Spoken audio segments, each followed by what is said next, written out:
আসসালামু আলাইকুম, welcome back to my page. তো আজকে আপনাদের সাথে শেয়ার করব খুবই সহজে কিভাবে এরকম মজাদার মোমো ঘরে বানানো যায়। এর জন্য এখানে আমি নিয়ে নিয়েছি প্রায় ১ কাপ পরিমাণে ময়দা। তারপরে এখানে দিয়ে দেব প্রয়োজন মতো লবণ। তো ময়দার সাথে লবণটাকে এখন খুব ভালোভাবে মিক্সড করে নেব। তারপরে এখানে আমি দিয়ে দেব প্রায় ২ চামচ পরিমাণে সয়াবিন তেল। তেলটা দিয়ে দেওয়ার পর হাতের সাহায্যে ময়দাটাকে খুব ভালোভাবে মাখিয়ে নিতে হবে। তেলটা যেন খুব ভালোভাবে ময়দার সাথে মিশে যায়। তারপর আমি এখানে দিয়ে দিব অল্প অল্প পরিমাণে গরম পানি। আর এই ডোটাতে গরম পানি দিলে মোমোর ডোটা খুবই সফট হয়। তো অল্প অল্প পরিমাণে আমি একদম একটু শক্তও না আবার নরমও না, খুবই সফট একটা ডো করে নেব। দেখতেই পাচ্ছেন আমার ডোটা কতটা সফট হয়েছে।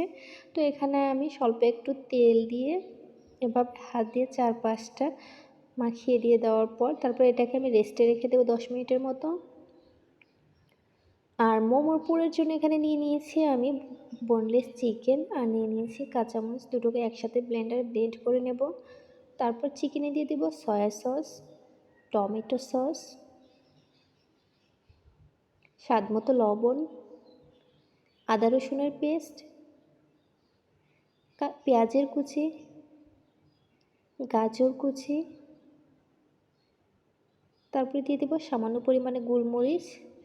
আর মাংসের যেন গন্ধভাবটা না থাকে সেজন্য দিয়ে দেবো স্বল্প একটু পরিমাণে লেবুর রস। তারপরে সবগুলো উপকরণ খুব ভালোভাবে মাখিয়ে নেব।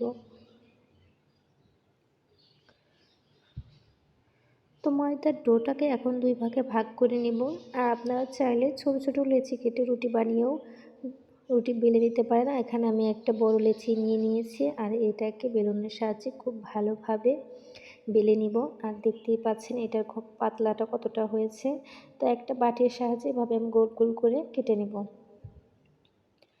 তো মোমোর জন্য সবগুলো রুটি আমার কাটা হয়ে গিয়েছে। তো আমি একটা মোমো আপনাদেরকে করে দেখিয়ে দিচ্ছি।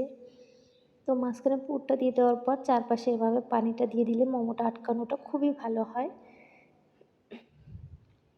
তো এইভাবে পানিটা দিয়ে দেওয়ার পর এখন এক পাশ থেকে এভাবে আমি আটকিয়ে নেব। আস্তে আস্তে এক পাশ থেকে এভাবে আটকিয়ে মোমোটা করে নেবে। তো আমার সবগুলো মোমোই বানানো হয়ে গিয়েছে। তারপর এখন আমি একটা প্যানে দিয়ে দেব সামান্য পরিমাণে পানি আর সেখানে দেব স্বল্প একটু পরিমাণে তেলটা দিয়ে বলক উঠে আসার পর তারপর আমি এখানে মোমোগুলো সিদ্ধ দিয়ে দেবো। আর মোমোর সসের জন্য এখানে নিয়েছি রসুন কুচি, চিলি ফ্লেক্স, সাদা তিল, দিয়ে দেবো সামান্য পরিমাণ টমেটো সস, তারপরে দিয়ে দেবো একটু সয়া সস আর একটু স্বাদের ব্যালেন্স ঠিক রাখার জন্য একটু সামান্য পরিমাণ চিনি আর স্বাদ মতো লবণ। প্রথমত আমি স্বল্প একটু পরিমাণে গরম তেল এই মোমোর সসে দিয়ে দেবো। সসে দিয়ে দেওয়ার পর এটাকে খুব ভালোভাবে এভাবে মরিচের সাথে মিশিয়ে নেওয়ার পর তারপর বাকি গরম তেলটুকু এটার মধ্যে আমি দিয়ে দিব। তো দেখতেই পাচ্ছেন আমার সসটা খুবই ভালো পারফেক্টলি হয়ে গিয়েছে।